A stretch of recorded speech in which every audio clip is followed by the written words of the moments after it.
be bankrupt with one illness. That's it. They don't have any limits. And incidentally, that's another thing they're going to do, change the healthcare system. The insurance companies will not be able to limit you to $5,000 or $10,000 or whatever the heck it is worth of health insurance.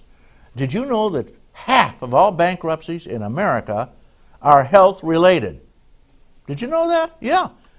People, because health insurance stinks in this country, it's horrible. 50% of all bankruptcies are because of health costs. You're not covered. You're not taken care of. And the worst part about that is 3/4 of those health-based, we'll say, bankruptcies, 3/4 of those people had health insurance, so-called. We need a change now. And these people that are running around saying they're going to exterminate the seniors, they should be put in jail. That's a big, fat lie.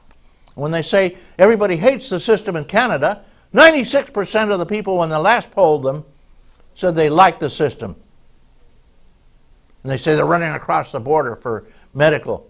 You come over for their nose bobs and their tummy tucks, which are and liposuction, and the hair transplant. That's not covered, admittedly. Alice O'Grady, she doesn't believe she's ever going to get on, do you? No, I don't think so. Alice O'Grady is a champion worker with and a long experienced worker in the American Peace Corps. Back in the 60s, 61 I believe, President Kennedy established the Peace Corps, whereby Americans would take their talents and their abilities, go to a country that is underdeveloped, and help out. They built water, they helped them with crops, they helped them with all kinds of things, doctoring even, all wonderful things.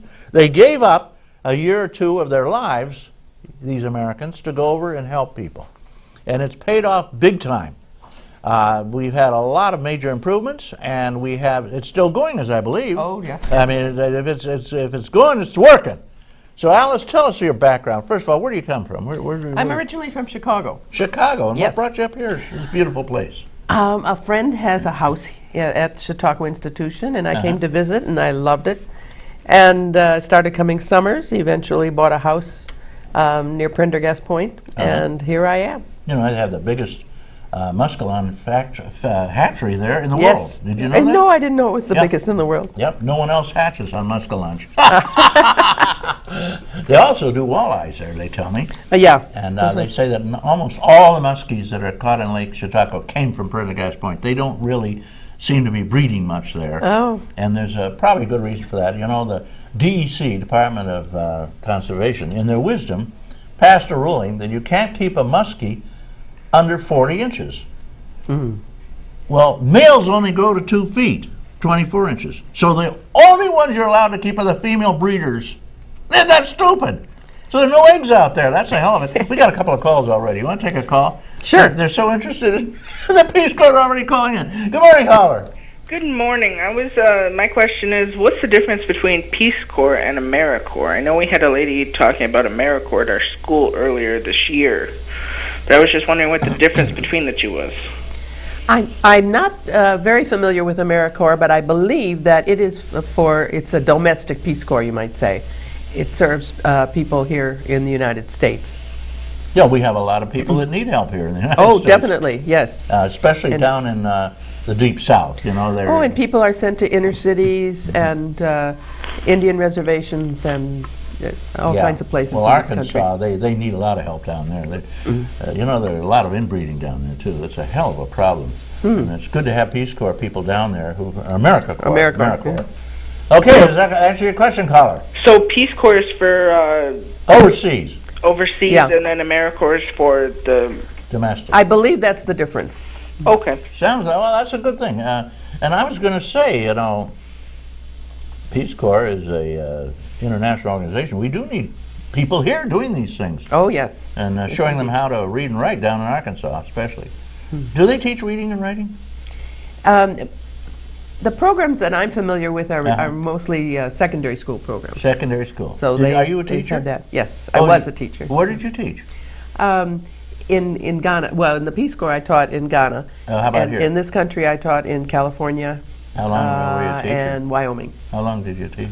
Well, I taught for 2 years before I joined the Peace Corps, and then 11 years later, when I came back. You were in the Peace Corps in Ghana for 11 years? No, I was actually in the Peace Corps for 5 5 years. 5 years. Is that the normal stint? No, 2 years. 2 years. Well, You liked it, though. let me finish about teaching. All right, back to teaching. Yes. After I came back, I taught for 1 year in this country, and I said I cannot do this because it was so different from teaching overseas. First of all, the students one teaches overseas, generally in Ghana and in Nigeria, actually, have to take a test to get to high school. Not everybody goes to high school. So you're teaching the cream of the crop.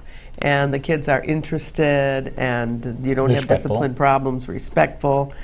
And I came back here and I taught for a year, and it was just too much. So I left teaching and did other things. What'd you do? I did secretarial work. I was I was a museum curator. I was Where- a secretary what museum? in Wyoming, a little historical museum in a town called Thermopolis. And I was very lucky because they had moved into a big new building, and all the stuff was piled up in the center of the floor, and I was charged with making a museum out of it, and it was just it was great. How long do you do that? Just a little over a year, Uh-huh. got the museum together, and I had already lived in the town for 5 years, so decided it was time to move on. 5 years is about my limit. So then you living went to anyway. Chautauqua County? No, then I think I went back to California. Back to California. And when I retired, I was working at UCLA, and I retired and I moved to Texas. What'd you do at Boerne, UCLA? Texas. I was an administrator in the School of Nursing. Nursing. I'm not a nurse. My daughter is. Is she? Mm-hmm. And I was responsible for things having to do with a nurse-managed clinic in downtown Los Angeles. And so I didn't feel like I was pushing papers, wasting my time. It was a really satisfying job. But I was happy to retire as well. Had all kinds of things I wanted to do. Somebody told me when I was working, because I said, oh, I'll do that when I retire, and she was a retired teacher, and she said, Alice, you think that when you retire, you're going to have time to do everything you want to do? And I said, yes. And she said, well, that's not true. You don't have time. And I laughed. I thought that was a silly thing to say, but I know it's true. They're Watch your never- microphone. See, you're Whoop, rubbing they're it. never- oh. Did you hear that funny sizzling No, sound? I did not. And you never have time to do all the things you want to do Well, after you know, you've I mean, retired. when I retired, I came up here, back home to my founding fathers, and I joined the fire department, and that takes up all my time and then some.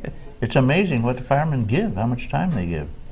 And especially if you're an EMT, you go on the ambulance, all these people just give so much, so Yeah. much, so much. That's right. Well, Alice, Well, I want to correct something you said when you introduced me. You Okay. said that Peace Corps people give up 2 years of their lives, and I would take issue with that because I didn't give up anything. no, I didn't mean that. I mean their local lives. They go Right, elsewhere. that's true. But it was such a rich time. Sure, that I was they're overseas. doing one. I think it's probably better than sloping around here. We're making minimum wage where they're paying people today. I don't know. They don't even pay people anymore. We're all living in slavery now. Okay, Alice, when you went over to Ghana, Yes. how did you get into Ghana? How did you decide to join the Peace Corps? Well, if you ask people who were in the Peace Corps, they would generally tell you that their parents did not approve of their going overseas, didn't think it was a good idea. My mother suggested it. She knew that that I would be looking for a job. I was teaching at San Francisco State College, as it was then, and because I wasn't in the master's program, I knew that it was just a one-year appointment, and so that I would be looking for a job. And so it had an address to write to, and I wrote, and I got the application, and took a test in San Francisco, and was told, well, I didn't hear from them, and so I went back to Chicago to, I actually went to Ann Arbor, Michigan to take a summer course in linguistics, and I got there, and my parents called and said that I had a telegram asking me to report for Peace Corps training in Berkeley. So I went right back to Back